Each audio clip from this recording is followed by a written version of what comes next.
మహాభారతం మహాభారతం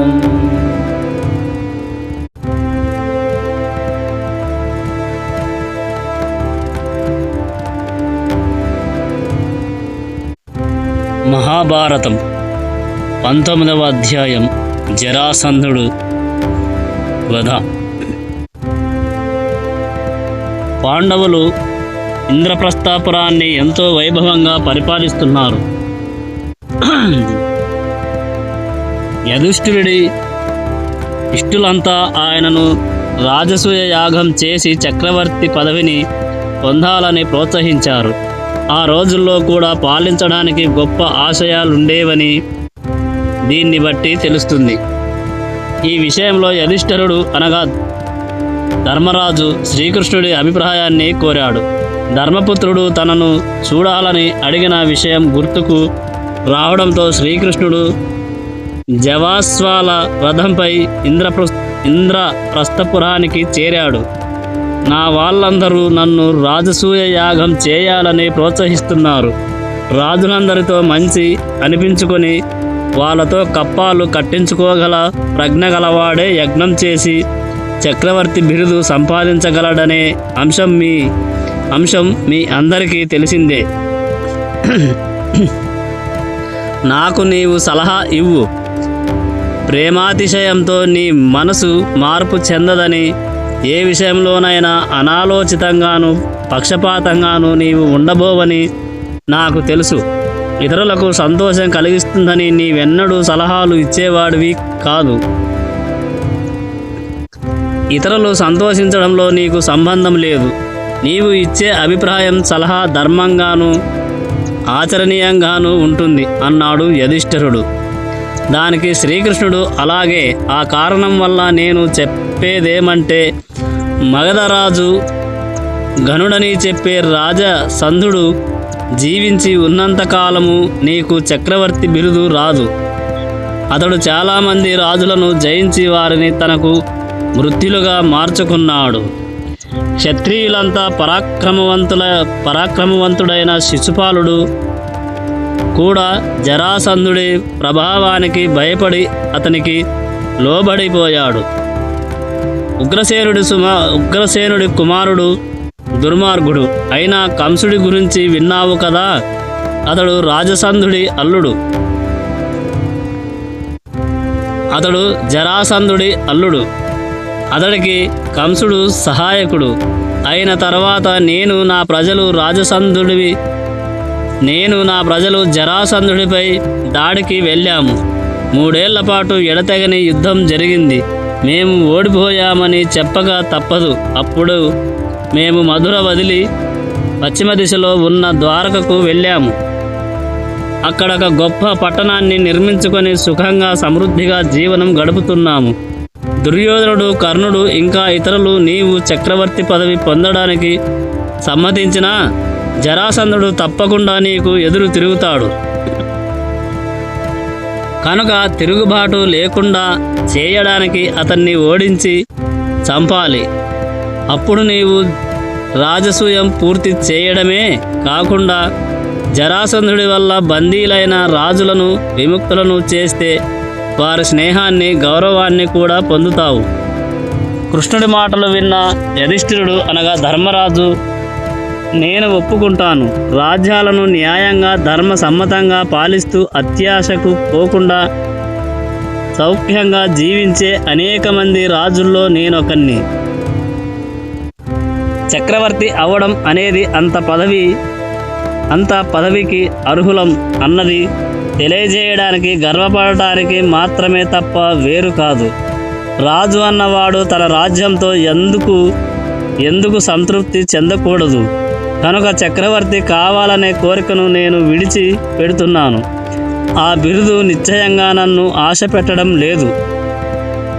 నా అన్నదమ్ములు అలా కోరారు. నీవే జరాసంధుడికి భయపడుతుంటే మేమేమి చేయగలం అన్నాడు. ఈ మాటలు భీమసేనుడికి ఏమాత్రమూ రుచించలేదు. రాజుకు ఆశ గొప్ప గుణం. తన బలం తెలుసుకోలేనప్పుడు అది ఉండి ఫలమేమిటి? సోమరితనంతో కాలం గడుపుతూ ఇలా తృప్తి పడటం నాకు ఇష్టం లేదు. ఎవరైతే సోమరై సుఖపడే చెడు అలవాటును వదిలి పెడతాడో రాచ కార్యాల్లో యుక్తంగాను బుద్ధిగాను పని చేయగుతాడో అతడు తనకంటే బలవంతుణ్ణి కూడా జయించగలడు. బాహుబలం యుక్తి కలిస్తే అది ఎంత పనైనా చేస్తుంది. నా బాహుబలానికి తోడు కృష్ణుడి బుద్ధిబలం, అర్జునుడి చాకచక్యం కలిసి ఉంటే ఏ కార్యాన్నైనా సాధించగలం. మేము ముగ్గురం కలిసి అనుమానాలు భయాలు వీడి ఈ పనికి సిద్ధపడితే జరాసంధుణ్ణి జయించగలం అన్నాడు భీమసేనుడు. కృష్ణుడు ఇలా అన్నాడు, జరాసంధుణ్ణి నిశ్చయంగా చంపవలసిందే. మరణమే వాడికి తగినది. వాడు 86 మంది రాజపుత్రులను అన్యాయంగా కారాగారంలో బంధించాడు. 100 మంది రాజులను హింసించే కోరికతో మరో 14 మంది రాజుల కోసం ఎదురు చూస్తున్నాడు. భీముడు అర్జునుడు సమ్మతిస్తే నేను వారితో వెళ్తాను. మేము ముగ్గురము కలిసి ఆ మగధ రాజును యుక్తితో చంపి బందీలుగా ఉన్న రాజులను విడిపిస్తాము. ఇది నా ఆలోచన అన్నాడు. యుధిష్ఠిరుడు అనగా ధర్మరాజు ఈ అభిప్రాయాన్ని ఇష్టపడలేదు. కేవలం చక్రవర్తి అనిపించుకోవడానికి మనకు తగని ఆశ పెట్టుకోవడానికి దానికోసం నా 2 కళ్ళైన భీమార్జునులను మృత్యువాతకు సిద్ధం చేసినట్లే ఇలాంటి అపాయకర కార్యానికి నేను పంపను.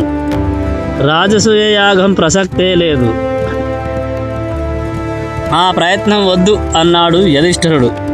ధర్మరాజు అర్జునుడు కలగజేసుకుంటూ, మనం ప్రఖ్యాతి చెందిన వంశంలో పుట్టాం.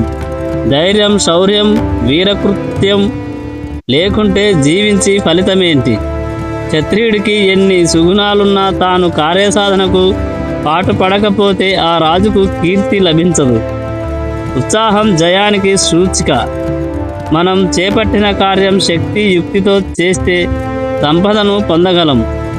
మంచి బలవంతుడైన అశ్రద్ధతో చేసే ఏ కార్యమైనా విజయవంతం చేయలేడు. తన బలాన్ని గుర్తించకపోతే ఓటమి తప్పదు. మేము బలవంతులమని తెలుసు. దాన్ని ఎంతవరకు ఉపయోగించాలో అంతవరకే ఉపయోగించడానికి మేం భయపడం. యుధిష్ఠిరుడు మనం యుద్ధం చేయడానికి అసమర్థులమని ఎందుకు అనుకోవాలి? వృద్ధాప్యం వస్తే అడవులకు పోయి శేష జీవితాన్ని నియమానుసారంగా తపస్సు చేసుకోవాలి. ఇప్పుడు మేం వీరత్వంతో మన వంశ ఘనతను నిలుపుతూ కాలాన్ని గడపాలి అన్నాడు. ఈ మాటలు వింటూ కృష్ణుడు ఆనందపడ్డాడు. భరతవంశంలో కుంతికి జన్మించిన అర్జునుడు మరే ఇతర సలహా ఇవ్వగలడు? వీరుడికి బలహీనుడికి కూడా మరణం తప్పదు కదా. కానీ క్షత్రియుడి వంశాచారం ఏమిటి? శత్రువును ధర్మయుద్ధంలో జయించి కీర్తి సంపాదించడమే. చివరికి యుధిష్ఠిరుడు జరాసంధుణ్ణి సంహరించే విషయంలో అంగీకారం వ్యక్తం చేశాడు.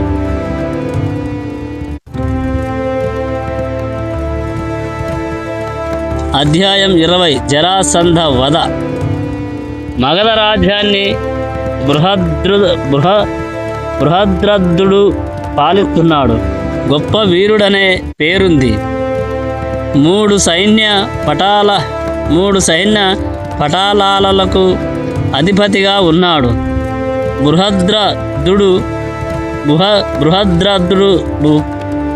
బృహద్రథుడు కాశీరాజు కవల కుమార్తెలను పెళ్లాడాడు.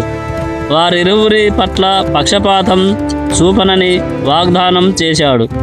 అతడికి చాలా కాలం వరకు సంతానం కలగలేదు. తనకు ముసలితనం రావడంతో రాజ్యాన్ని మంత్రులకు అప్పగించి తన 2 భార్యలతో అడవులకు పోయి తపస్సు చేయడం ప్రారంభించారు.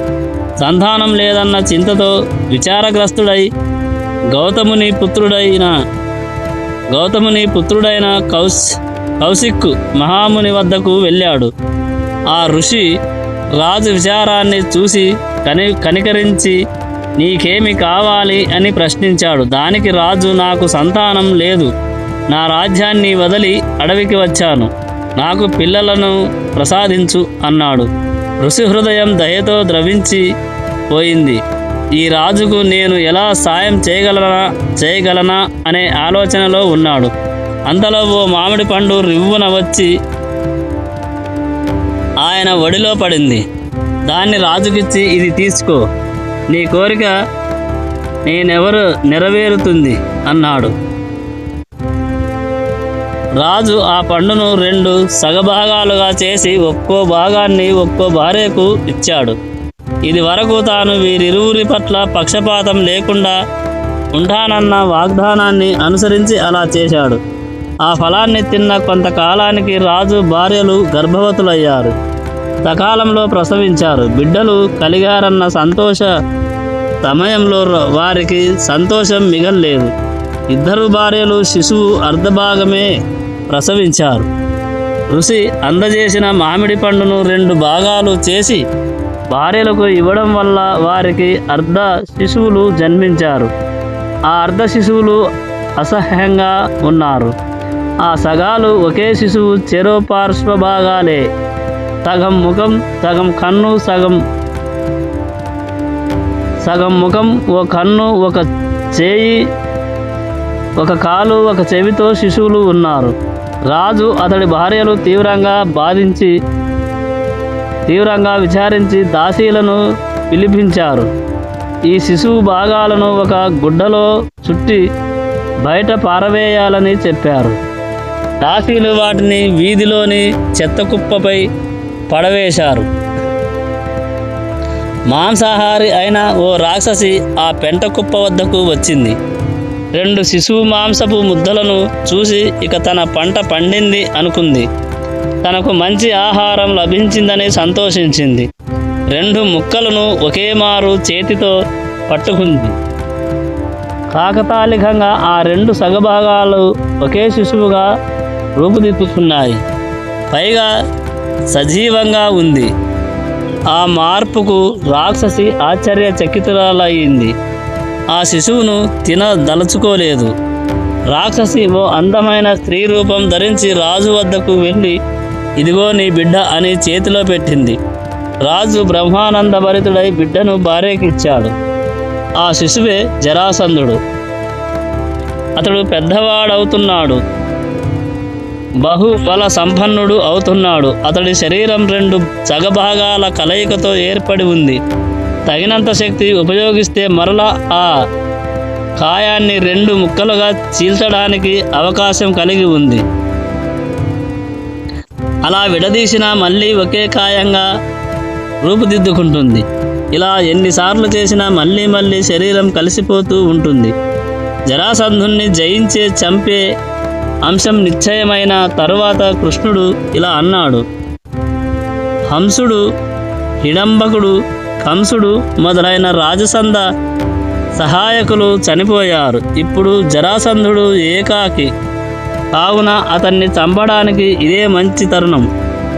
సేనలను సమకూర్చుకొని యుద్ధం చేయడం వల్ల ఉపయోగం లేదు. ద్వంద్వ యుద్ధానికి ప్రేరేపించి వాణ్ణి చంపాలి అన్నాడు.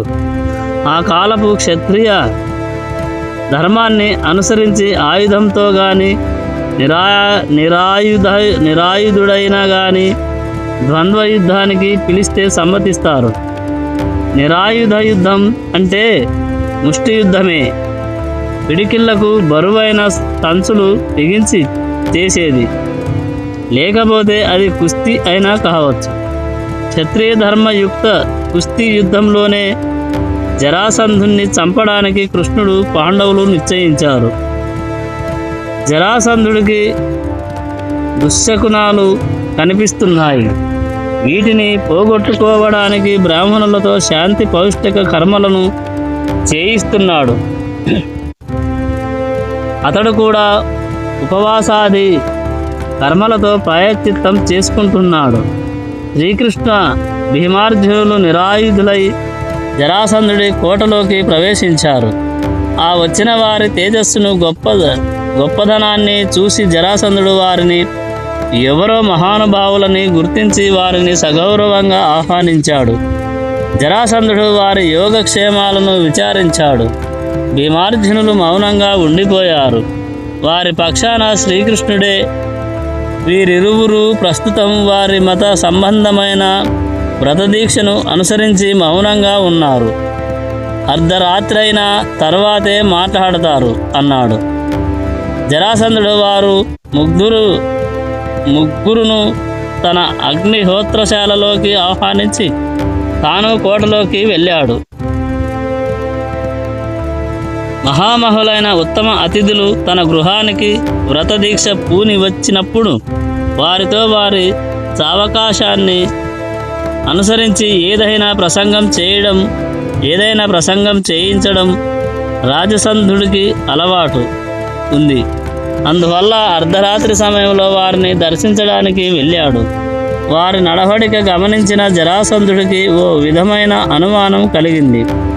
వారి చేతులపై వింటి నారి మచ్చలు కనుపులు కనపడ్డాయి. వారిలో క్షత్రియులకుండే రాజసం కనిపిస్తుంది. జరాసంధుడు వారిని వాస్తవం చెప్పమని కోరాడు. మేము నీకు శత్రువులం. ఈ క్షణమే నీతో యుద్ధానికి కోరుతున్నాం.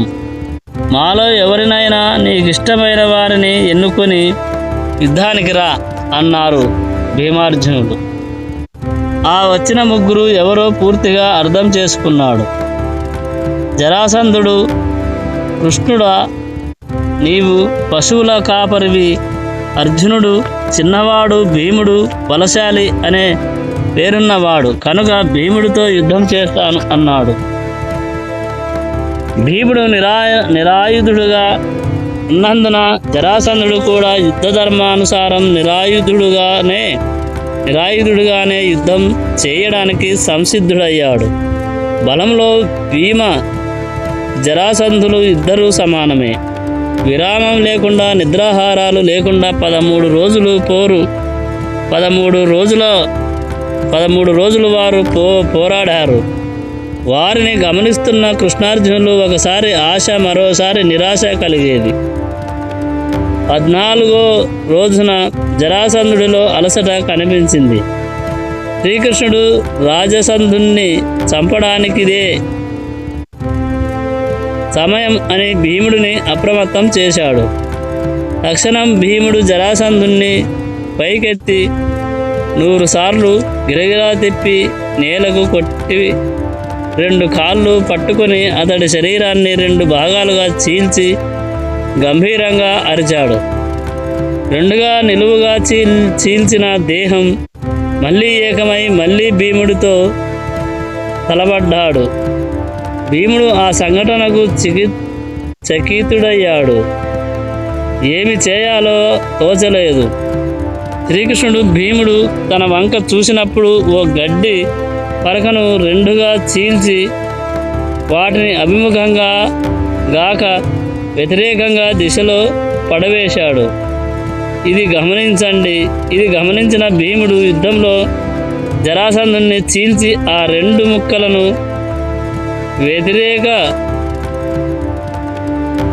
వ్యతిరేక దిశలో పడేశాడు.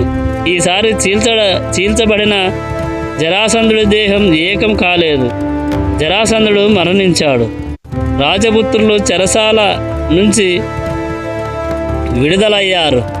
జరాసంధుడి కుమారుడు మగధకు రాజయ్యాడు. శ్రీకృష్ణుడు, భీమార్జునులు ఇంద్రప్రస్థపురానికి తిరిగి వచ్చారు. జరాసంధుడి మరణంతో పాండవులకు రాజసూయ యాగం చేయడం తేలికయింది. ఆ యజ్ఞాన్ని వారు వైభవంగా నిర్వహించారు. యుధిష్ఠిరుడు అనగా ధర్మరాజు చక్రవర్తి స్థాయిని పొందాడు. కానీ ఈ ఉత్సవంలో ఆనందాన్ని ఆవిరి చేసిన ఓ సంఘటన జరిగింది. ఉత్సవం పూర్తవుతున్న సమయంలో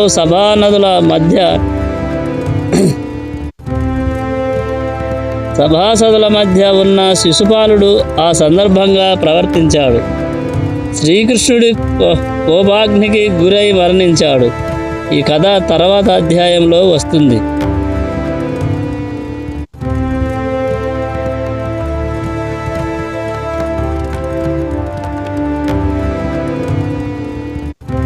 మహామహుడికి అగ్రపూజ.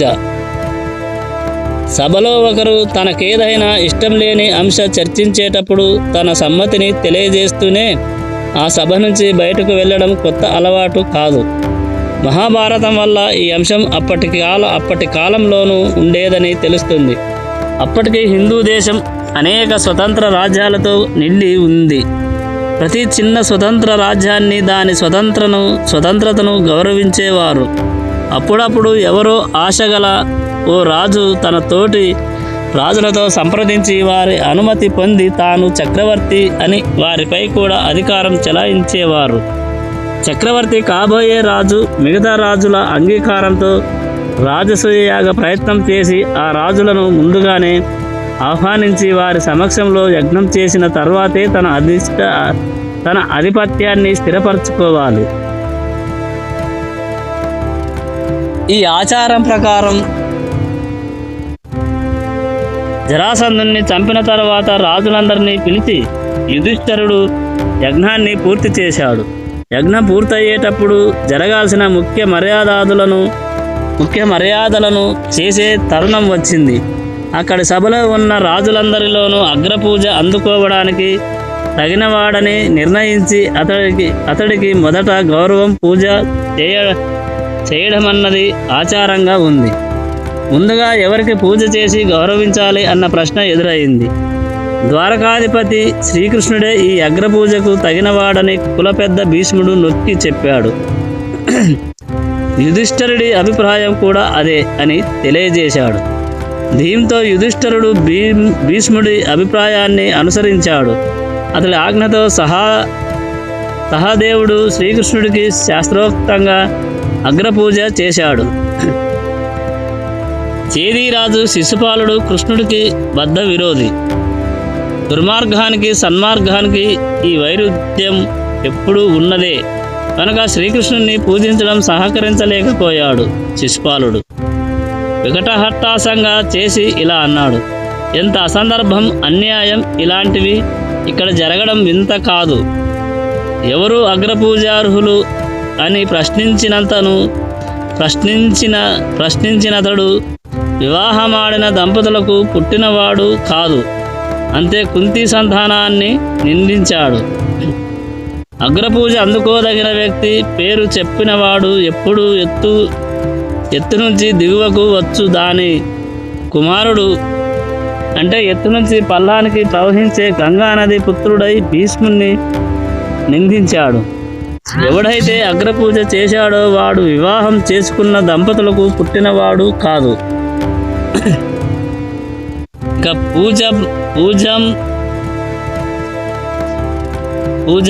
పూజంపబడిన వాని గురించి నేనేమి చెప్పను. పుట్టుకతో శుంఠ పశువుల కాపరి ఇక ఈ అంశం గురించి ఏమీ అనకుండా ఊరకున్న సభీకులంతా మూగవారు. ఈ సభ తగు మనుషులుండేది కాదు. పేట్రేగి అన్నాడు శిశుపాలుడు. సభీకుల్లో కొంతమంది రాజకుమారులు శిశుపాలుణ్ణి పొగిడారు. శిశుపాలుడు ఈ పొగడ్తకు ఉబ్బి మరింత రెచ్చిపోయాడు. ఈ సభలో ఇంతమంది రాజకుమారులుండగా నీవు శ్రీకృష్ణుడికి అగ్రపూజ చేయడం సిగ్గుమాలిన పని. ఎక్కడైతే మర్యాద చేయడానికి అర్హత ఉందో అక్కడ మర్యాద చేయకపోవడం, ఎక్కడైతే మర్యాద చేయడానికి అర్హత లేదో అక్కడ గౌరవించడం, ఈ రెండు క్షమించారని పొరపాట్లు చక్రవర్తిని రాజధర్మ నైపుణ్యం తెలిసిన వాణ్ణి అనుకునే నీకు ఇంత మాత్రం తెలియకపోయింది అని నిందాపూర్వకంగా పలుకుతూ మరింత హెచ్చు స్వరంతో కోపంతో శిశుపాలుడు ఇలా అన్నాడు: నీవు సగౌరవంగా ఆహ్వానించి తెచ్చిన ఈ రాజులందరినీ నిర్లక్ష్యం చేసి వాళ్ళను కోరి అగౌరవపరిచి నీవు అగ్రపూజను ఒక అనామకుడైన పశువుల కాపరికి చేశావు. కృష్ణుడి తండ్రి వసుదేవుడు ఉగ్రసేనుడి సేవకుడు. అతడు రాజవంశానికి చెందినవాడు కాదు. కొడుకైన కృష్ణుడి పట్ల నీ పక్షపాత బుద్ధిని ప్రదర్శించడానికి ఇదా కాలము, స్థానము. పశువుల కాపరికి చేశావు. కృష్ణుడి తండ్రి వసుదేవుడు ఉగ్రసేనుడి సేవకుడు. అతడు రాజవంశానికి చెందినవాడు కాదు. దేవకీ కొడుకైన కృష్ణుడి పట్ల నీ పక్షపాత బుద్ధిని ప్రదర్శించడానికి ఇదా కాలము, స్థానము. పాండురాజు కుమారులు చేయదగిన పనా ఇది? ఓ పాండురాజు పుత్రులారా, మీరు రాజ్యసభలను నడిపించడంలో శిక్షణ లేని వాళ్ళు. ఈ ముసలి భీష్ముడి తెలివి తక్కువ సలహా ఇచ్చి మిమ్మల్ని మూడులుగా మార్చాడు. కృష్ణుడు రాజైన కాడే. ఓయి యధిష్ఠరా, ఈ గొప్ప రాజ్యసభ మధ్యలో నీచుడైన కృష్ణుడికి నీవు అగ్రపూజ చేయడానికి ఎలా సాహసించావు? వయసులో పెద్దవాడనే ఘనత ఇతడికి లేదు. నీకు తెల్ల వెంట్రుకల యందు గౌరవము ఉంటే ఈ కృష్ణుడి తండ్రి బతికే ఉన్నాడు కదా. కృష్ణుడు నీకు గురువు